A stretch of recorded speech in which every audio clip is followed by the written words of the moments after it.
Hey, this is what I read this week, November 15th through November 21st. So this is an overview of what I read this week. So I read 3 books this week, and I also started a new section in nonfiction. So I try to read topics in nonfiction at any given time, so I'll read 2 or 3 or 4 books on a given topic because I feel like I start to make connections easier when I do that. So this week I started a new topic that is interesting to me. I haven't really given up my old topics, but this is just a new one I started reading.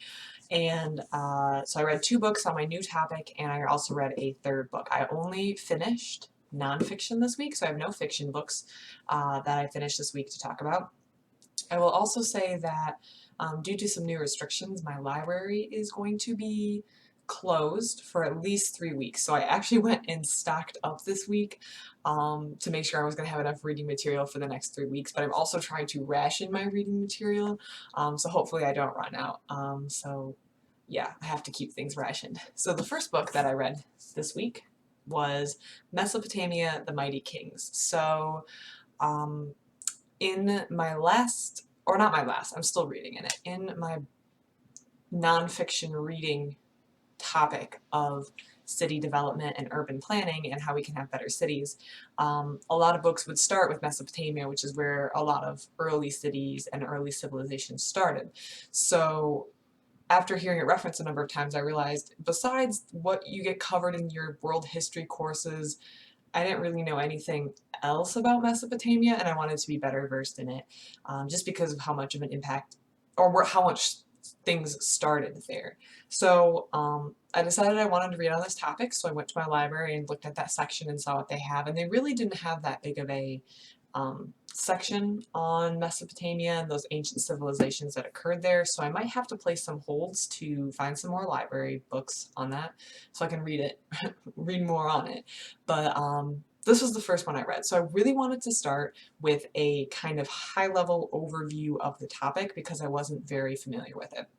So I didn't want to dive in with a super specific book that was like old Babylonian art in this time, which can be interesting, but I feel like it's better to start with getting a general overview so you know where things are when you start reading more specific books. So I thought this would be a really good start.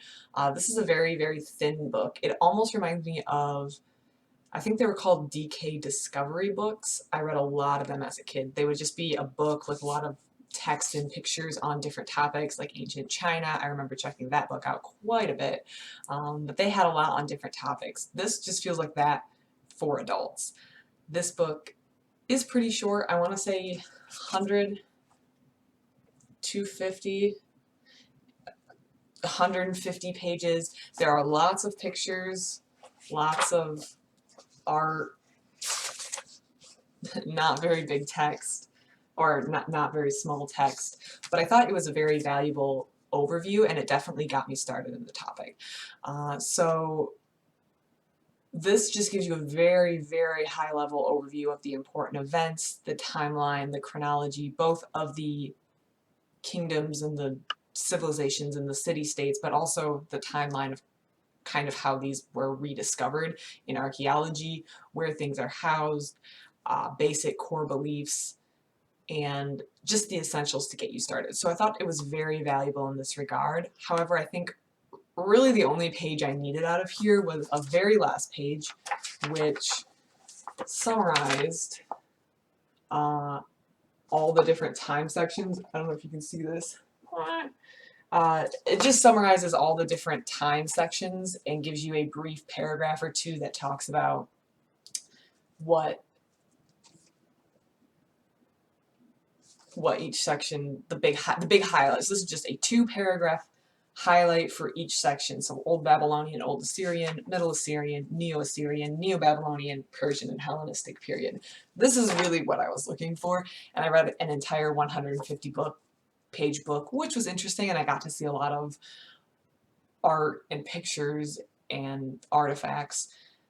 But this was really, this last page, which it really is the very last page before the acknowledgments and picture credits and the index and bibliography. So I read 150 pages to get to this one page, which is really what I was looking for. But it wasn't a waste of time because a lot of the information on the prior pages was interesting, did give me a big overview.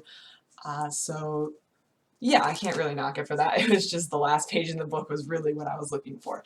I wound up giving this 3 stars just because it was an overview, and I don't know when this was published, but I'm going to guess it's a little bit older. We've probably discovered a little bit more, maybe translated a little bit more or something since this came out. Yeah, 1995. So a little older, just an overview. It was exactly what I was looking for in terms of an overview, but it's not exactly the best book on Mesopotamia there is out there. There's definitely better stuff on it, and what I really just needed was one page out of this book to get me started and to get me to a high level overview. So 3 stars, definitely a good entry point if you are looking to read into Mesopotamia. There's probably more up-to-date overviews though, probably more current information in more up-to-date books, and maybe this publisher or this group that did this book has put out a more up-to-date version on Mesopotamia, but for what I needed it to do, it did its purpose pretty well. So 3 stars, great entry point. So the next book I read this week was a book on urban planning and city development. Like I said, that's another topic I'm reading in nonfiction right now. So I saw this on the news shelf and was like, oh yeah, that's a book in the topic that I want to read. I want to check this out. And that was The 99% Invisible City. And after I checked this out, I was informed this is actually based on a podcast, which I have not listened to. So I want to give it a listen to because this was a very, very good book. It's a little bigger, it's 500 pages, but they're very short sections. So like this section ends, that wasn't a very good example, but the sections or like the chapters are a page or 2 at most. This book takes little aspects of cities such as stop signs or markings on pavement, manhole covers, city foundations, elevators, just all the little tiny things that, and I'm guessing this is where the title comes in, that are invisible in our day-to-day life. We see the big, huge park, but we don't notice the breakable stop sign poles, which is a very good point because there's a lot of interesting stuff in the city that you kind of need to have your eyes open to really appreciate how much thought and work goes into the little things that make our city run efficiently day to day. This was a really, really good book. I gave this book a 4 stars. This is a high 4-star review. I think it's very interesting. And I think this is actually just a really good book for a casual reader because the sections are so small. It's only a page or 2. So you could read a page or 2 every night, especially if you owned it and you didn't have to turn it back into your library after 3 weeks. You could just put this on your nightstand and read a section or 2 every single night before you go into bed and learn a lot of really fun facts about the cities and the cities we live in, and just open your eyes to a lot of things that you might not be familiar with. One of my favorite aspects of this book was closer to the end when they talked about raccoons and how smart raccoons are and how perhaps all of our clever anti-raccoon technology to keep them out of our trashes and everything else might actually be just forcing the raccoons to get smarter. So I think raccoons are really cute. I know they can also be a pest, but I like raccoons. I think they're really cute. So I was happy to read about raccoons. I really enjoyed this book. This book took quite a bit of time out of the week, and that was partially because it's 500 pages about, I want to say. So, oh no, it's not. I definitely overshot here. It's only 350. Ignore that. It's only 350 pages. But I really savored this. I read each section. I'd read it several times. And then sometimes it would put me down a rabbit hole where I'd be Googling stuff because I'd read something and then I'd want to Google something and then I would Google something else. And I'd get quite a ways down the rabbit hole before I'd be forced to return to my book because I realized I hadn't read it in 30 minutes or so because I was reading up on everything else. So lots and lots of interesting facts in here. It's not every section is centered on the United States, but some are more centered on the United States as well as Canada, although they do mention plenty of interesting things in the UK and in Europe, including the day Sweden switched from driving on the right-hand side of the road to the left, or the left-hand side of the road. Sweden switched which side of the road they drove on, and they did it almost overnight, which was very, very impressive, and I actually did not know that. That was very interesting. And there was also, I believe, a mega roundabout, which was like a roundabout made of lots of other roundabouts, and I believe that was in England. So there was plenty of stuff from other places. It just tends to focus more heavily on the United States. So if you want to read more about cities that aren't in the United States, this isn't necessarily the perfect book for you, or this might not be exactly what you're looking for. For example, they talk about the interstate system and the way that we label the interstate system here in the United States, and that isn't necessarily going to be applicable if you do not live here. But it's still interesting to see how numbering systems can have meaning, and I'm sure that every country has their own meaning behind their numbering systems, so the theory behind what's in here might be more universally applicable, just the specific examples they pick might be more focused on the United States. Anyways, 4-star review, really like it. I don't know, I think this actually might be a good gift too for someone who's a reader or who just wants something casual to put maybe on the coffee table. I don't know if this is a good coffee table book. I don't know what good coffee table books are. Things with lots of pictures, things with fun facts. This is really interesting. I really, really liked this book. I might put it on my Christmas list. It's kind of heavy. That's kind of how I judge books. It has a really nice cover though. I like the cover. I'm not huge on covers. I don't care too much about them, but this one's kind of nice. I like it. But it's kind of heavy, and I know this is just going to be one more thing I have to move, but I kind of like it, so we'll see. I might throw it on my Amazon wish list, but not really hint too strongly about it, so we'll see. The final book that I finished this week was quite an old book, The Quest for Sumer, and I believe this was written in 1965. Ooh, that plastic film gets that. Okay, I need to knock it off. The Quest for Sumer by Leonard, Cottrell, I think. So this book, written in 1965, is definitely a little bit dated, but it talks about the rediscovery of Sumer in academic circles in Western Europe and America, and just how it was discovered, some of the key archaeological digs that led up to it, some of the key artifacts they found, some of the key individuals who did a lot of translation, a little overview of how they did the translation, some of the key sites. This was a decent book. I gave it 4 stars. There were some things in here, though, that I had some complaints with. This wasn't as high of a 4 star as my 99% Invisible City was. This book, first of all, things change, which is good. I shouldn't read a book from 1965 and say, oh, everything's the same as it was in 1965, because that means we haven't made any progress. Some of the thoughts and opinions he expresses about the natives in these areas definitely seem very derogatory, which and some of this was him quoting other people who were, so the people in like the 1800s who were digging stuff up held derogatory beliefs about some of these local people and how intelligent they were, which obviously does not fit with how we believe today. So that is a little interesting to read, but also we can't sugarcoat and be like, oh, and they were all perfect, because they weren't. So it's odd, because you feel like that sort of language in a modern book might be mentioned, like obviously he did not think highly of the people who were working on his site, but that isn't, he doesn't mention it, and that probably has to do with the age. We've just moved a little bit more forward in that regard, I think. Also, there's a lot of stuff in here that archaeology has come a lot further. We've translated a lot more, we've discovered a lot more, and you can tell from this book, which was in the 1965, to my other book,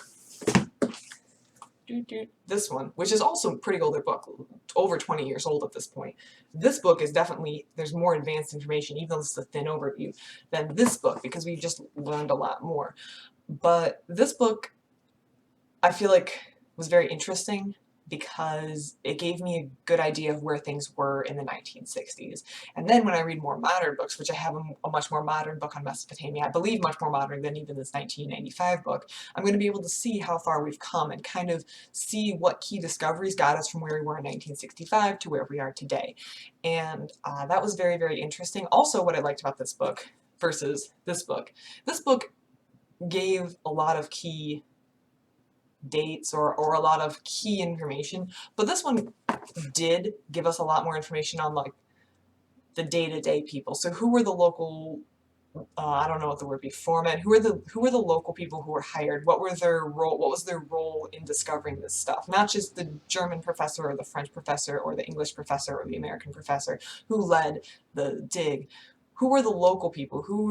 What were their part in it? How are they helpful? And how are they able to assist? And what was their knowledge of the land? And while he does quote some of these professors and saying things that we would definitely disagree with today, he does.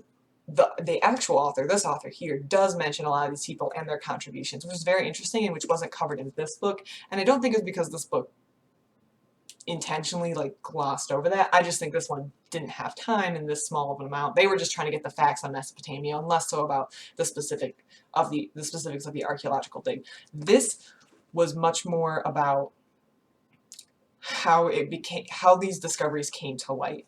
And there is some stuff in the last couple chapters. He does go over art, literature, what daily life would be like, and I thought those chapters were probably the strongest in the book. Obviously we can flesh out a lot more specific details about what daily life would be like now just because we have more information, but I think he did a very good job for the information he had working with, the information he was working with in 1965. With that information, he did a very good job in fleshing out what daily life would be like, and it was pretty engaging, very interesting. Another thing about reading books, this was 1965, this was not ridiculously in the past. This was 60 years ago. Is that how far that is? 60, 70, 60, 50 years ago? I can't, dates are weird. I have a hard time figuring out how long was between dates. This wasn't too far in the distant past, and this is something that might not be actually factual. I personally feel like reading difficulty of books has declined. This book was an overview, but this book was more in detail, but all books overall, I find, have simplified in language, at least popular reading, because this definitely wasn't for academics. If you were specifically studying old Babylonian art, you wouldn't pick this up as a professor or as a PhD student. This isn't written for the academic, this is written for the popular reader, the common reader, you and I. And this definitely is more challenging to read than I find popular nonfiction is written today to be. And this is more my personal theory, which I'm probably wrong. I'm not going to profess this to be the truth. I just think that the reading difficulty and the reading complexity of books has been getting lower and lower in adult reading throughout the years. And I don't know if that's because people read less, but that's something I definitely noticed. And I kind of enjoy reading a book like this that makes me think a little bit more. I might be exposed to words in English, my first and so far only language that I speak, that I don't use very often. It's almost like a fun challenge. I don't like reading a book where I don't know every other word because it's so academic and uses such specialized language that I can't understand it. But reading a book that expands my vocabulary, it feels like a fun challenge. It feels interesting. It feels like almost like what reading was like when I was in 3rd, 4th, and 5th and 6th grade, where I was still discovering a lot of words in English and besides the common ones, learning what they meant and learning how to use them. So this was very fun in that way, that it kind of made my brain think, and I definitely had to read it a little bit slower. This was 210 pages. I better check because I've been on a roll today of miscalculating pages. Yeah, almost 208 pages. And this was slower than a book written in 2010 that was 210 pages on Sumer would probably take me to read. I had to read this much slower than I would probably have to read one from a more modern time. So that was kind of fun.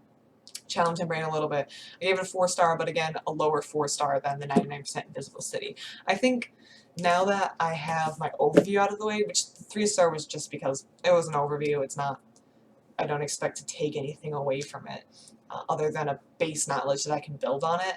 Now that I have that out of the way, I think a lot of the stuff on this topic are going to be closer to 4 stars because I can do a lot of more deeper dives now that I have a general understanding base knowledge. I'm not a historian, but yeah, 4 stars. I really enjoyed it. So this week, 3 of them, all of them, were nonfiction, and then 2 of them were on this topic, and I hope to have quite a number more on Mesopotamia books, and then hopefully I'll have some time to talk about all that I've read in the Mesopotamian literature. However, with the library being closed, I'm kind of restricted to what I can get my hands on now, either through the library. They have online services, Overdrive or Libby, whichever one. I use Overdrive. You can put your library card in and get ebooks and audiobooks. But now that it's a little colder outside, I'm not taking as long daily walks as frequently, so I don't listen to as many audiobooks unless I'm just cleaning my house or something. So my audiobook time is going to go lower, and I definitely prefer physical print books to ebooks. Just a personal preference of mine. Maybe if I had like a Kindle, I would like ebooks better, but right now I just use my phone, and I don't like looking at my phone for that extended period of time for reading. So I'm kind of limited on how much Mesopotamian literature I can read right now, but I definitely plan on doing a deep dive in this over the winter. However, I might have to place some holds. That would be probably a good thing to do. I bet the library will let me place holds even though they're closed, and they will just process them when the library reopens. So it might take some time today to look at my library system and see what other books they have on Mesopotamia that I can read, that I can really get into some of these more detailed topics, because so far I've been really interested in it, and I think having a good understanding of that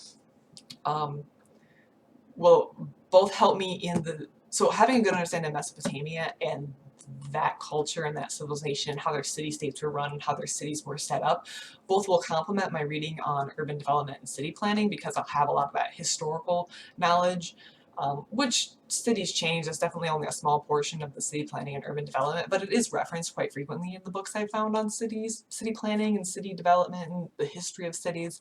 So having that knowledge I think is going to be helpful, but also I really like history. I really, really enjoyed history. I always loved history. So just reading it is very interesting to me, and I love learning about that. So yeah, that's kind of where I stand with that. I hope to do quite a bit more reading this week. It actually snowed for the first time today, so I love snow. I like snow when snow stays outside and I stay inside. So yeah, I really hope to keep things that way, where the snow is outside and I'm inside with a book and some hot chocolate and a candle, and I can get a lot of reading done, which is the goal for this week. Also, I am taking quite a bit of time off this week from work because there's a holiday on Thursday, and I will be taking part of Wednesday and also Friday, and then I'll also have the weekend off. So hopefully that frees up a lot more time that I can read, and yeah, 3 books this week. Feeling pretty good, but hopefully I'll be able to finish 5 next week. Or this coming week. That's my goal, and I definitely think that's doable. So any comments, or if anyone else has read any of these books, I would love to hear about it. I'd like to hear what you think about it. Also, if anyone has any good books on Mesopotamia, let me know.